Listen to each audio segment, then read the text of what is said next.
Every time I see her, she looks like she's in a hostage video.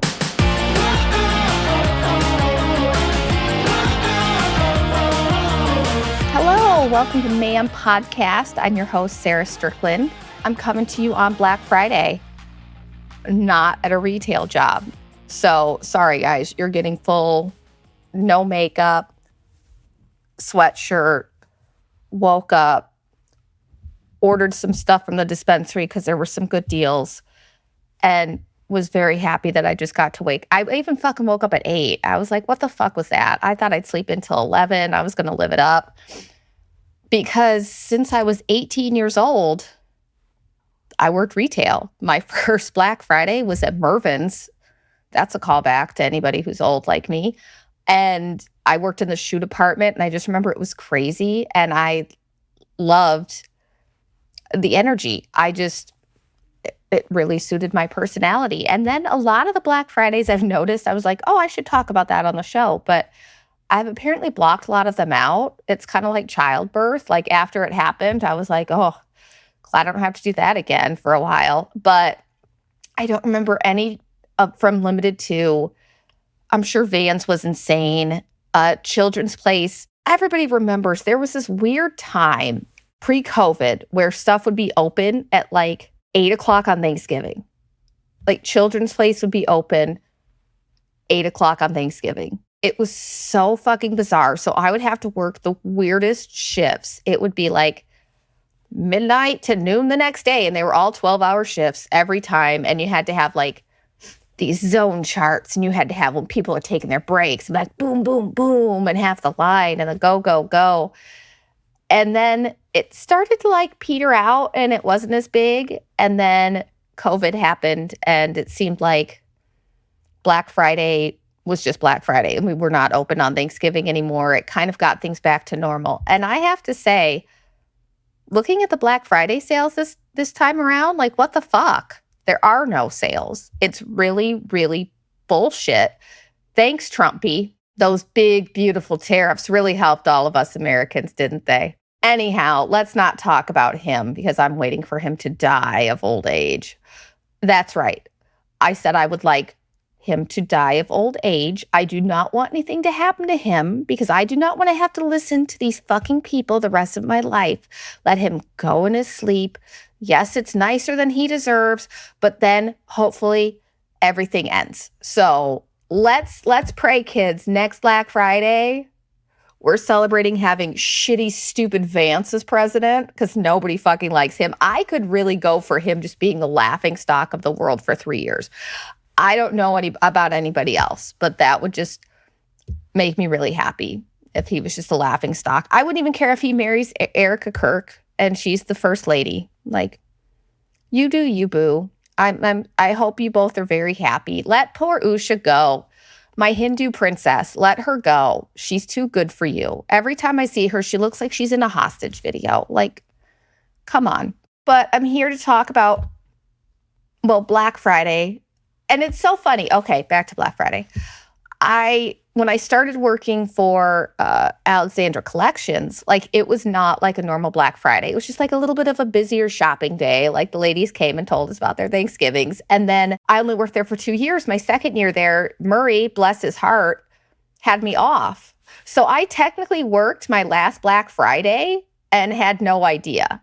And I think it was like my 20th. It was my 20th anniversary. So, and I remember last year, or not, it wasn't last year. It was the year before when I had off. And I was just like, this is fucking delightful. I was like walking down to air guitar. I was like, isn't this nice? Look at me in my comfy clothes, not having to ring up angry people and deal with t-shirt sales for $6.99. I miss sometimes the routine. I definitely miss the camaraderie. I miss my people. Like I said, when I went in to visit Collections last time, it did not feel like home. It felt like I was an outsider. It felt like I don't want to be here.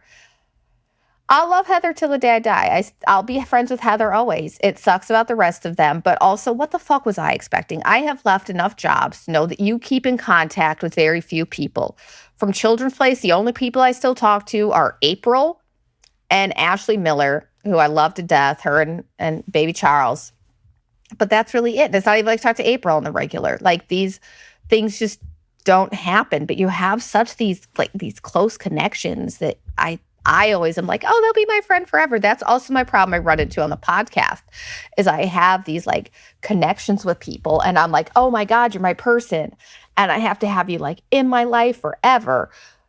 But I'm having to remind myself at 41 years old, mind you, that some people are just there for a season. Some people are just there for a podcast interview. And would I love to be really great friends with Chad from Carolina Liar? Absolutely.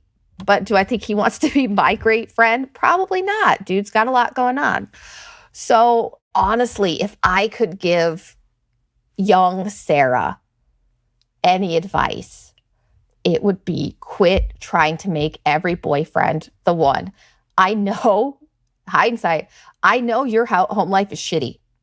And you think that that is your only way out is finding a man. But I tell kids this all the time. I told kids I worked with, I would be like, date. Date as many people as you can. Because that's how you know yourself better and you know what you want better. You might date Jimbo. I know I had a Jimbo. You might date Jimbo and realize, I don't like sushi, but I like guys that take me to comedy shows. Because all of it is in the service of finding the one. And so many people end up stuck in shitty relationships. There was this college girl, and she was in therapy with her boyfriend of like 3 months. And I was like, what are you doing? If you are in therapy with this man, he is not the one for you. You are a young, beautiful girl. If you are married with 2 kids, have been together for 10 years and are thinking like it's time to get married, yes, by all means, do the counseling. Me and my 15-year marriage would make sense that if that was the next step, like work on this. Girl, cut bait and run. I really hope she did. She moved back to California. I also know I sound like an asshole. And I also know I would have never listened to myself. I'd have been like, okay, old lady, yeah, you don't understand. I'm different. They're different. Whatever it was. But no, I was not special. I was not anything like I thought. I was fucking normal. But that comes with age. And let's talk about what else is coming with age. Oh, MAMM's midlife crisis. That's right. I thought I had it in 2022. I really did. I thought the drugs and then the getting off the drugs and leaving traditional retail and going to a boutique and meditating. And I thought, okay, that was it. That was my midlife crisis. Oof, all done at 37. Look at me go. So proud of myself. So fucking full of myself. Well, 2025 came around and it knocked me on my ass because losing both my parents was not on my bingo card this year, as people like to say. I don't know. I thought my mom would die relatively soon, pre my dad, like when it was just in general. I was like, well, she's an opioid addict. Like, she can't go on forever. And like the way she would hobble and stuff, like it was almost like my mom wanted her body to break down so people would look at her and pity her. Like, I don't know. My mom was such a dichotomy, but I knew it was coming. My dad, I really thought was going to live a long time. So losing both of them, especially going into 2025, we were like, this is the year. This is our fucking year. We're going to the Maldives. We're going to Istanbul and Greece with the kids. Like, this is going to be the best year for the Stricklands. And it was. I mean, my God, I was reading an article with Jennifer Aniston and she's like, my one place I really want to visit is the Maldives. Like, girl has more money than God. She could go to the Maldives. She's just a workaholic. This is also like, I feel bad for her. I read about like, oh, that would suck. And I genuinely, I mean that from the bottom of my heart. Having 2 boys that mean the world to me, the thought of having fertility problems terrified me because I knew that Drew was not the kind of guy that was like, let's go through in vitro and wanted kids that much. He would have been like, we're just not meant to have kids. So thank God that I just got pregnant naturally. So that's horrible. But I also feel like she's like a workaholic. If you haven't gone to the Maldives and you have all that friends' residual money, go to the Maldives with your little hypnotist boyfriend. Like, live it up, Jen. We don't need another season of The Morning Show. I don't know who fucking even watches that show, to be honest with you. Jen, take a break. So, like I said, we went to the fucking Maldives, which was what I never thought. I thought famous people went there. And then Istanbul and Greece and with the kids. And it was amazing. And seeing the world opened up my eyes so much. And seeing the world made me want to see more of the world. Like I'll get into this later, but so for Halloween, all of October, we watched horror movies. And then we were like really feeling the movies. So we just kind of like kept watching movies. And now in the Christmas season, because it is hell on earth in Agritopia, another subject I'll talk about in a little bit. So last year we watched Ted Lasso after we had made fun of Ted Lasso for years because I didn't like Jason Sudeikis. It was delightful and it put us in the like best mood, and it was like not cheesy. It was feel good without being cheesy. And so we were going to rewatch Ted Lasso this year, but we started watching like Netflix rom-coms, and they are delightful. We are just enjoying the shit out of them. And it just puts us in a better mood. So I highly recommend it. There was one, it was called like The Wrong Paris, and it's Miranda Cosgrove, and she wants to go to art school in Paris. And so she signs up for this like bachelor dating show, but joke's on her, they're in Paris, Texas. And like it's just so PG. She's like talking to her sister. She's like, you little devil. And it's just like, we loved it. Drew loves a good rom-com. He's a girl at heart.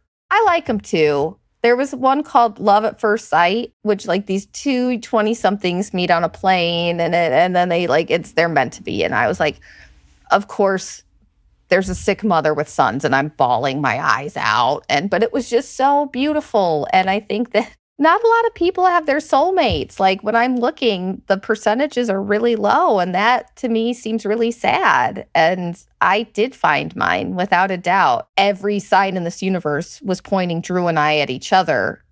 And I feel like the universe was kind of like, pull your heads out of your asses and get together by the time we did. Like you are meant to have these two beautiful boys.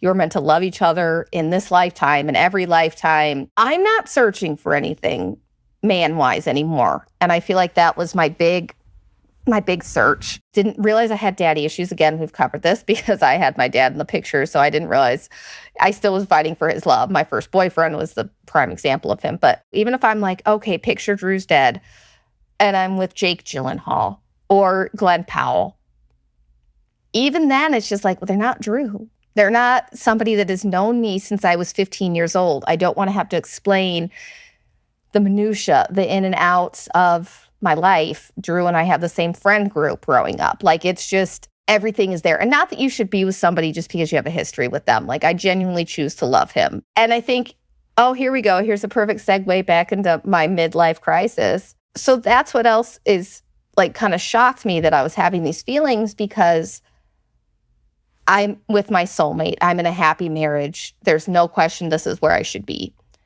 I love my kids so much. When I think of them, I just smile and tears will come to my eyes because they're so amazing. And I'm happy with myself. I've done the work. I'm back to myself again. Like I'm not the person when I was on drugs. This is me. Unapologetically me. So I really thought I was okay. But I feel like losing my parents really kind of spun me off my axis because spun me off my axis because I was comfortable being no contact. I was comfortable, let's be honest, talking shit about my parents, being like, you kept me quiet my whole life. You can't keep me quiet now. I'm an adult. Nah. And knowing that my mom was listening and hoping that she was hate listening. Like I wanted her love and her approval so desperately. And in fact, there's this song, Who I Am. It's like a country song, Jessica Andrews, and it was out when I was younger. And it's, I'm Rosemary's granddaughter, spitting image of my father. And at the end of the day, my mama's still my biggest fan. And they would say that was me because I did look like my dad. My grandma was Rosemary, and it was my mom was my biggest fan. And as much as she was my biggest antagonizer, my mother was probably my biggest hater. Also, I feel like she was this yin yang of, I think she loved me. Like I really do. And I think she was proud of me. But I also think that she was envious that I was living my life for myself, and her and my father were living their lives to make their parents proud, who they were never going to make proud. And I didn't care to do that anymore. I was going to live my life. Like I said, I had this podcast. This was for me. I was going to speak my truth. I was going to process my trauma and hope that doing that helps other people process theirs. And she did say to me when I called her for my dad, she said, "You did it. Your Nana couldn't be a star. I couldn't be a star, but you did it." And Drew and I have discussed this. And even though I think she was telling me what she thought I wanted to hear, I'm going to go forward believing that that's the truth. And that's really what she meant. And she was proud. And she was just so broken. That's what's tough too. I miss my parents every day. I cry about my parents regularly, but I know that there was never going to be peace in this lifetime for them. They were never going to get over their parents' rejection, whatever their parents' deal. And I did.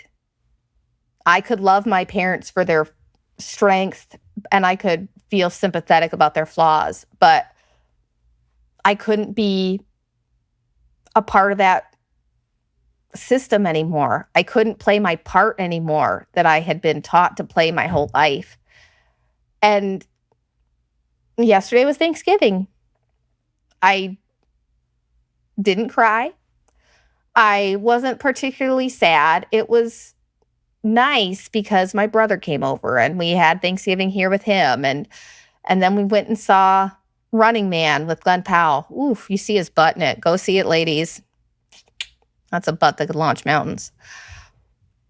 So it's kind of getting our new normal, and I'm starting to come out of the depression. But I really feel like this situation, the most, like, since Beckett's heart surgery, this is the most stressful, fucked up situation I've been in.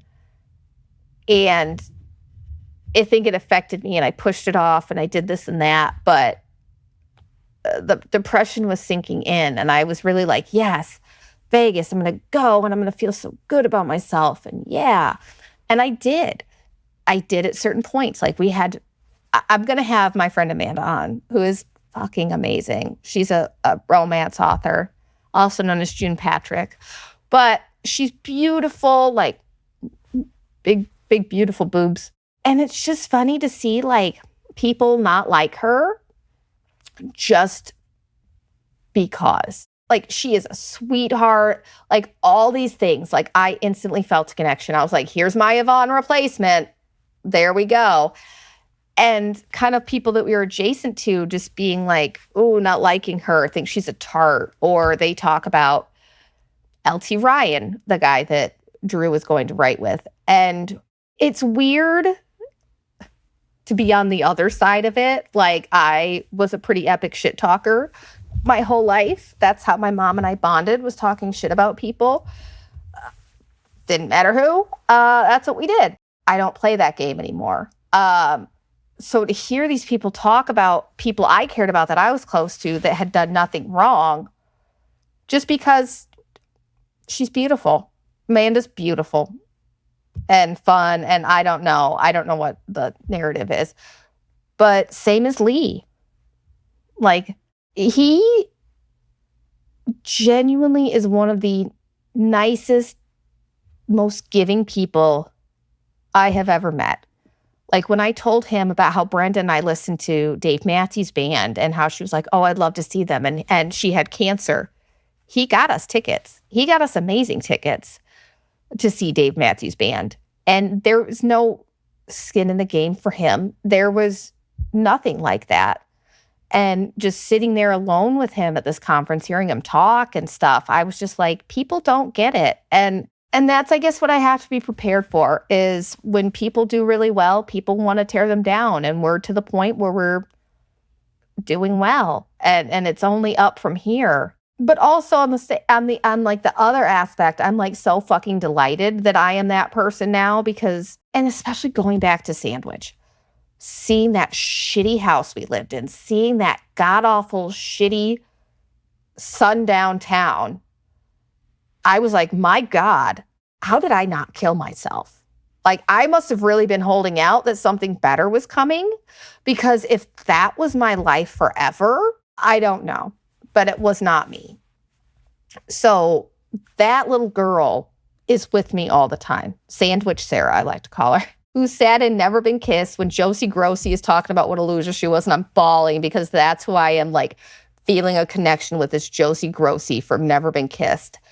And then I mean, I moved to Arizona. That was not who I was. Like, I had a little bit of an awkward phase when I got here, but I got my braces off. Like, I was looking good.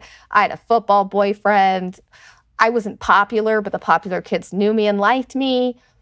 Like, I was not that girl, but I still have that in me at all times and feel that imposter syndrome. So finally being like, yeah, people might not like me because I'm cool. Like, that's me, and nice, and being at the conference and being one of the best dressed, and seeing people look at that. And I had so many people compliment my fuck off clip, and I was loving it. But I also made the mistake in Vegas of drinking.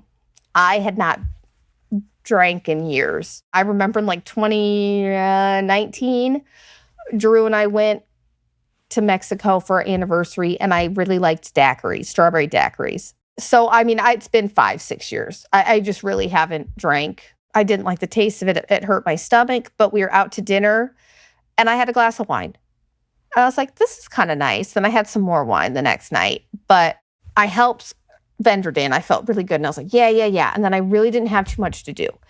So I'm kind of just like walking around with Drew, and then he has his talk, which went amazing. He was in the big room. People loved it. Like, he had people coming up to him after, and he had made plans with somebody for lunch that he really wanted to talk, was like doing really well in the industry. And I can admit it, I was envious. I won't say jealous because I want him to succeed so badly. But seeing him up on that stage doing something I love and having that response and me feeling like I don't have anything was really a mind fuck. And so I was like, hey, Amanda, Drew has a work lunch. Like, let's go to lunch. I wasn't going to tag along. I started really, really having a problem feeling like I was just this plus one.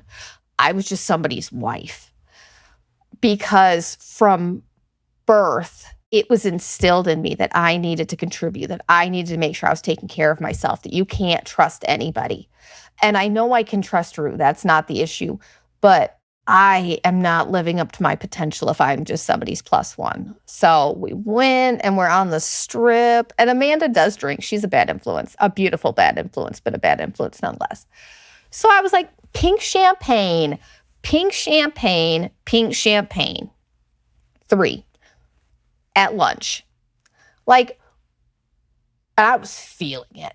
And we were like walking back, and I ran to this guy that's at the conference. And I'm like, oh my God, Damon, I love when you sing Love Shack at karaoke. And he's like, oh, great. And I was like, I think I'm drunk. And I'm sure he agreed. And then we went and met Lee at the bar, and Amanda and him were talking. And I apparently was just like going on. And Lee's like, Sarah, it's okay. And then Drew came. We had this conversation. I don't really remember it. And then Amanda's like, oh, we need to go help stuff bags for Reader Nation, because it was Author Nation we were at, and then they had a reader event. So I was like, okay. So we get there, and I'm drunk. And I'm not like getting a paycheck. I'm not on the clock. So like, I wasn't like not doing my job. We were just extra help. So I stuffed, like, they're like, put these 3 papers in the bag. I did about 3, and I was like, I can't do this anymore. So I just went up to the room, laid down, passed out. I don't even know what time this was. It was probably 2. Drew comes back in the room at like 5:45. He's like, where have you been? We get in this huge fight because I was supposed to message him and he was going to meet me. And I just went and like gone. And even if he tracked my phone, it still said I was in the hotel, but it wouldn't say I was up in the room. So we get in this huge fight. I'm like still drunk, but sobering up type situation. And we also had dinner that night with our friend Tom. Tom, the screenwriter. Tom's been on the show. I love Tom. We're going to get into Tom dinners a little bit. That was it, the Tom dinner. So we were supposed to have dinner with him because we were hanging out with Lee the rest of the time and Amazon and this and this and this. So we're like, no, we can't miss it. These are like our friends. Need to do this. So I was like, no, I'm fine. Like, we're fighting. And like, I'll be fine. Like, let's just go. So I get down there and everyone could just tell I'm not myself. And we have to walk over to the Venetian and I'm just like in a shitty mood. And the Venetian was very far from the Horseshoe. It was too far to be walking in the heels I was wearing, which I should have also, okay, here's the other thing. Tom's like, we're all going out to dinner. I'm going to set up everything. I was given no information. So I'm wearing shoes I shouldn't have been wearing that far to walk. I would have put something else on. I had a dress. I didn't know we'd be sitting outside. It was very cold. We were so far that earlier I was getting my hair done and I was like, oh, I'm going to go to Planet Hollywood and do that because the mall is way too far. We were fucking right across the street from the mall. I'm staring at the mall this whole dinner. I went to Meat Bazaar by Jose Andres. Fuck you, Jose Andres. All right, do you hear me? Fuck you. That was the shittiest fucking food. Some of it was phoned in. Let's go through this. So we all sit down. Tom just orders a tasting menu for all of us. None of this is a conversation. There's 12 of us there. None of this is a conversation. Maybe he discussed it with some people. I was not aware. So we just get this tasting menu and it's like a lot of fish. I don't eat fish. I'm also not feeling great. I'm drunk, hungover, hunk. I'm hunk. Like, I don't even know. I'm hunk. And I'm sitting next to Franklin. I love Franklin, my Virginia uncle. And he's like, oh man, a Tom dinner. I'm like, I know, what are we doing? And like fish. And I didn't like it. I didn't want to eat it. So I'm not eating it. Then they bring us the ceramic shoe with like mozzarella stick shaped like chicken bake from Costco. Like you would get these at Aldi freezer section. And he's like, and something about he put a shoe. I don't even know. They're telling us these stories. I don't care. I took a bite. I'm like, fine. And I hate fine dining. If I could take a pill and never eat again, I would be okay with that. Or if I could get all my nutrients in like a Coke and I just drank that all day, like I would be fine. I don't enjoy food. I'm not a foodie. I don't like eating in front of people. Like my food of choice is just chowing down in the car and like nobody's seeing me. Like clearly there's some disordered eating here. I understand that. That's neither, I don't care. So I'm mad. And the dinner, like, and it's like, they're like, here's cotton candy with foie gras in it and corn nuts. And like, I don't give, like, gross. No, I'm not fucking eating that. The best part was they brought us some like meat that was like raw. And I was like, I guess I'll eat that. So I ate a bite of the chicken bite mozzarella stick and one piece of meat. And it's going on forever. At this point, we're 3 hours in. And I'm like, I go, how many more courses do we have? Oh, just the one. I said, well, you better get it going. I did it just like that. I'm like, well, I would get it going. We are pretty done. Okay. So he brings out the dessert. I don't even remember what it was. I didn't want it. And Drew at one point had leaned over and said it was going to be $200 a plate. So I was already like, I'm paying $200 for a Coke and a piece of meat. Not happy about this, but I was like, okay, you brought me here. Like, this is what we're doing. And everyone's like, oh, Sarah's going to go to McDonald's. At this point, it was too fucking late to even go to McDonald's. Because also, let's have this fact there. Drew, Doug, and Cheryl, who were at the dinner, had a 9 a.m. panel the next day. It's 10 o'clock when I'm like, can we get this going? All of us wanted to be in by 9 because dinner started at 7. So none of this was going to plan. So the bill comes and there's 12 of us. And they're like, well, we could split it between 4 cards. And then it was like, got confusing. So we're like, well, Tom, I guess just put it on your card and then we'll all sell you. Apparently $700 was tipped and it just got split 12 ways, even though people got alcohol. I did not get alcohol. Drew did not get alcohol. So it ended up being $320 a plate. So we spent $640 for me to eat one piece of meat and a Coke. To say I was mad would be an understatement. I was livid. Because not only was it the money aspect, it was also the time. And I felt like I was fucking held hostage in this situation. I had no information. I'm hunk still, probably more hungover than drunk at that point. And like we all went to the bathroom and everyone's like, oh my God, it's so much. Like people are like, this is like my grocery budget. Like Tommy boy, I love you. Dude, You cannot spring $320 meals on people. Like, that is insane. And I know you're from Hollywood and maybe that's normal. It is, we can't. We can't. So I go to the bathroom, we're all bitching, and I was just like, I'm done. It's fucking 11 o'clock at night. I still have to walk 10 miles back to the Horseshoe from Venetian. I'm done. So Drew's waiting. I'm like, we're going. And Tom's waiting with some people. And I was like, we're going. We're not walking back with everybody. I'm fucking done. So we like can't get out of the Venetian. Then we're walking. I'm wearing shoes that rubbed a hole in my foot. Then we had to like go back and talk about this experience. So it was just like crash and burn for me. And then we like didn't get to bed till 1 because of course we had to talk about this dinner. Like I said, Tom, I love you more than life itself, but that was traumatizing for everybody. So the next day Drew has a panel and I'm just like hungry, like we're running late. I'm like, I just want a fucking donut. Like I ran into people we knew and I was like, I just want a donut. I'm not having a good time. I told them about the dinner and we go to the panel and like I didn't sit up front. Like I was still upset. I don't know. I just was not in a good place mentally. So the panel went really well. And in fact, not that this will mean anything to anybody listening, but if it does, awesome. So they're asking questions and Joe, the owner of the conference, is moderating. And this lady comes up and she had this beautiful plaid pants on. And I was like, I like her pants. And she's talking and she's like, oh, I'm Mary Stone. If you're in the industry, Mary Stone is a very prolific releaser. She does a lot of co-authoring, like people, and she was an enigma. People thought it was like ghostwriters. People thought it was like a conglomerate of ghostwriters. Like nobody knew the scene. So as soon as she said Mary Stone, I've never heard and seen so many heads snap to attention and look at her. And then so everyone's, and like Kyla's behind me and she's like, we need to invite her to lunch. And I'm like, I know, it's Mary Stone. So like everyone was surrounding her. And that's the other thing. I'm like, I am just somebody's fucking wife. I don't write. Like everyone is so nice and includes me. I love them. But at the end of the day, I don't have anything to contribute. So I was just kind of like letting everybody else do it. And I was just sitting there. I'm like, I'm just the fucking wife. And then we had the VIP event and James Patterson had COVID. So no Patterson, but he phoned in and he was lovely and very funny. And he writes with JD Barker.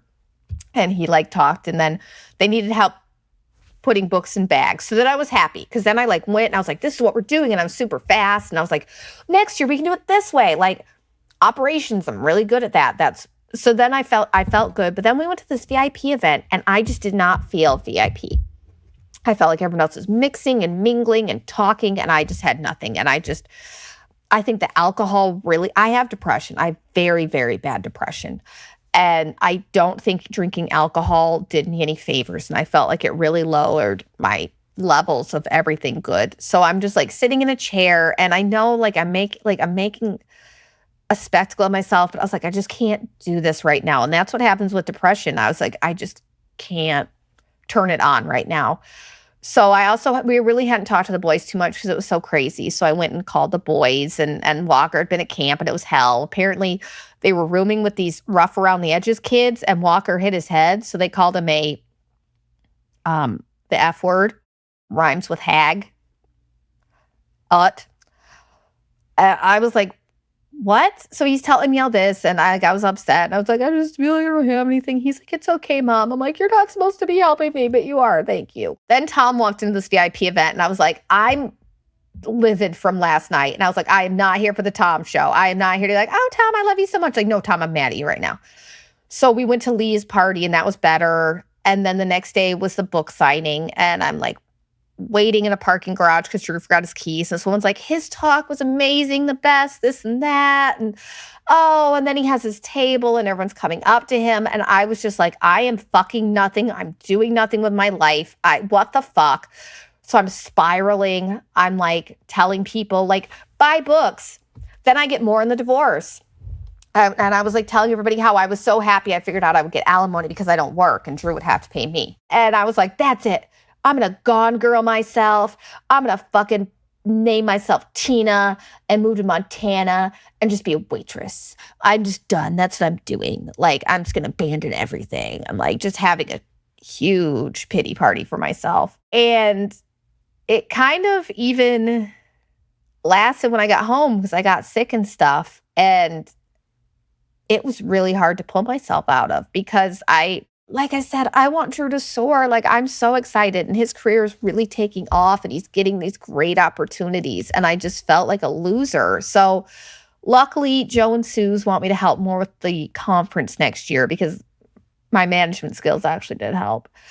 And we have a few other things on the horizon. So things are looking up. It's really hard because even like this podcast, like I'm up against Joe fucking Rogan. I'm up against people with Bravo shows. I'm up against Amy Poehler. Like this is never going to be big. This is never going to be a moneymaker. And like I've been reaching out to people I want to talk to on Instagram and nobody gets back to me. And instead of being like, okay, that's okay. Then I'm like, no, TM is supposed to make this work. I am supposed to be getting everything I want. Like I have just decided things in my head, which we get on the kids about doing, but they totally get it from me. So like I'm bummed when people don't respond. I'm like, I'm just a loser. But also here's another thing to remind myself, like even if it's just me doing this and my friends, like that is great because I will move up in the world and I will get people someday and I will find something. And like I said, we have some really big things on the horizon I'm not going to share because I'm doing the Drew way. He doesn't share things until they're done. So I am going to wait and not jinx things. And that's the other thing that I feel guilty with this is I'm so blessed. I have so many people. Like I have built up such a support system and such a broad world for myself, a world that I dreamed of as a little girl. Like if I were to pull 6-year-old Sarah here right now and be like, hey, is this who you'd want to be when you grow up? She'd be like, yes, absolutely.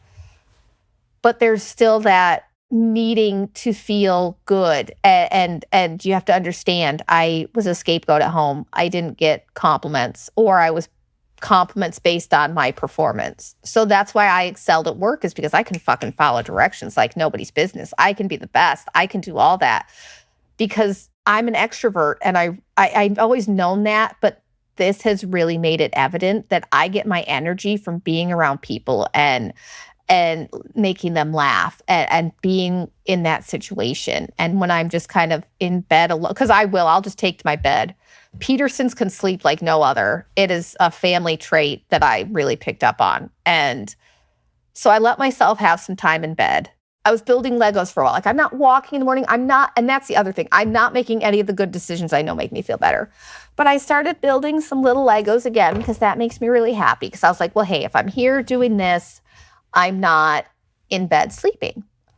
So that is, I think, my big recommendation for anybody with depression is I know in our heads will be like, oh my God, I have all this work to do. I have all this to do.